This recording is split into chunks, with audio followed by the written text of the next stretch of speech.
Hi, this is Walt from Lone Wolf Rolls Royce Bentley Service out here in Chino, California. Today we're going to talk about replacing the lower pin and bushing for a 1979 Rolls Royce Corniche Convertible.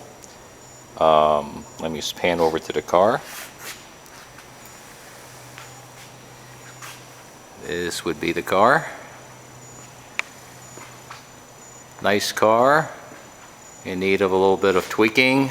It's got approximately 55,000 miles on it, and we're doing a series of jobs on this car which I will probably be covering at a later date. It's different segments, but for today we'll be talking about certain suspension bushings.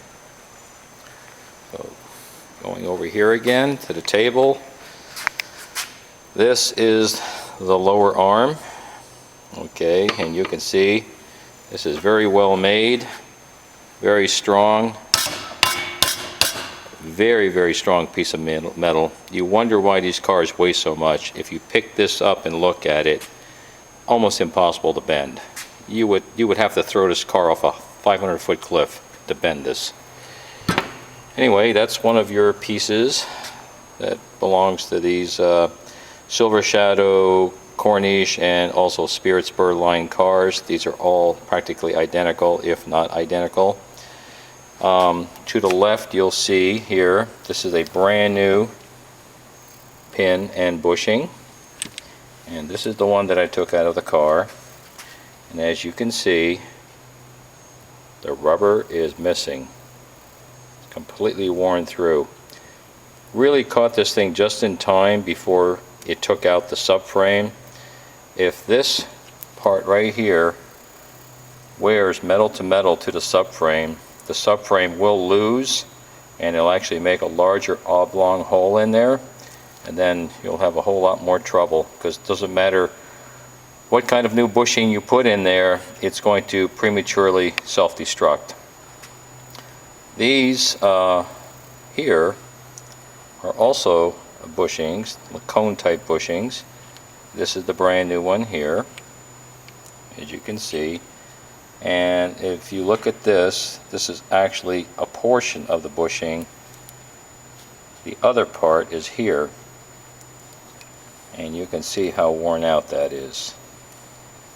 These two actually go to the front of the car, and we were able to save the rest of the pin and just change the bushing. These things have a tendency to wear out first, just because of the load that they have, and as everything moves forward with weight, these things do get the brunt of it. But you can just replace these. It doesn't take much time at all, and if you clean up the hardware, it'll actually look quite nice, just like this car here. So those were changed, and that'll take care of the front part. Moving back to the bench again, I'll show you where this bad boy goes into the car.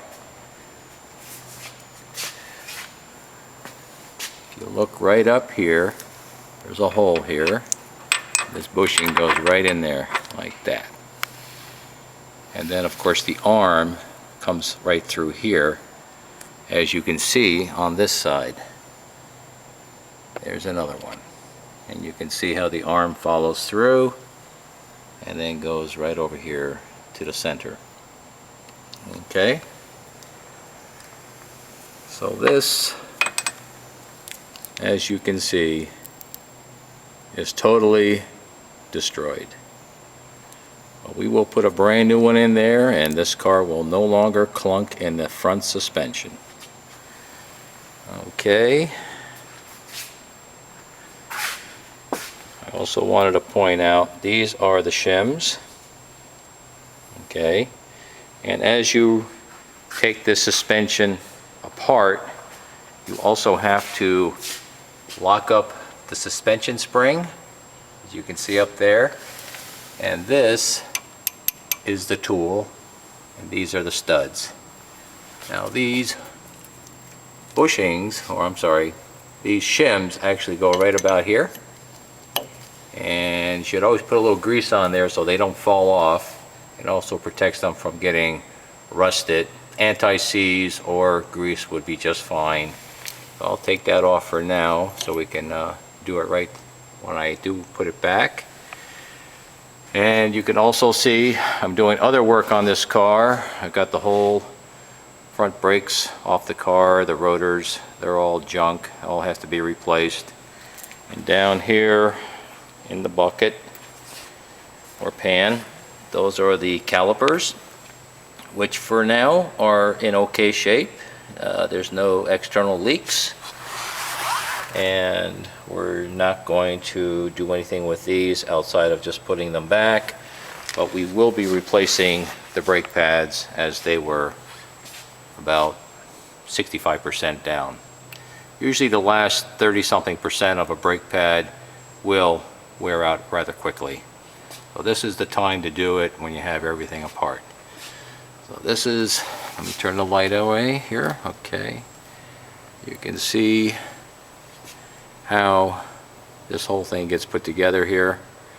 And this whole thing has to go back up in this direction so we can put it in this hole.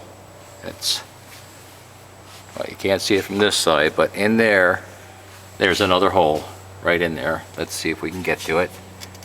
You can see it right there. That's where the bolt goes in. And that's a rather large bolt.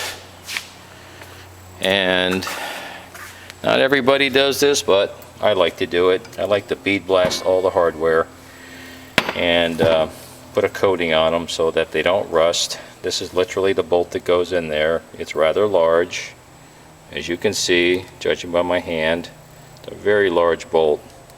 So always make sure that you put plenty of anti-seize on these bolts, as depending on where you live in the country and what climate you're driving in, rust is an issue and anti-seize is your friend. So anytime you take a car apart in this department, it does not hurt to put some kind of a anti-seize on the hardware, as this is all underneath the car. Alright, I hope you learned something today, and we'll be back to you shortly with some more videos.